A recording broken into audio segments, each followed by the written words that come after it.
गाह्रो छ जिन्दगी पनि के गर्नु। जाँदा जाँदै स्कुटीमा तेल सक्यो।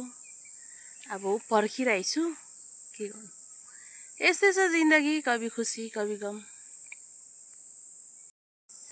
किनभने स्कुटीमा तेल चाहिँ पुग्छ जस्तो लागेको थियो, पुगेर आउँछ जस्तो लागेको थियो, तर के गर्नु अभर परियो बाटोमा।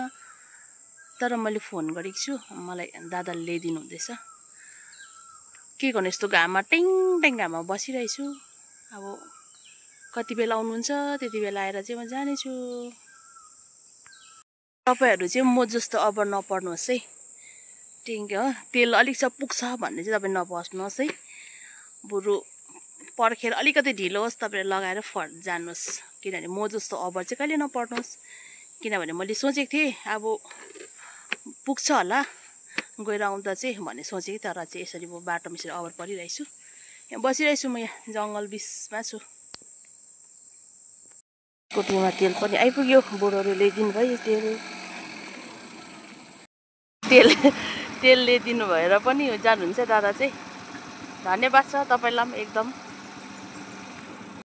जानुभयो। अब म भनेपछि ड्युटी लागे।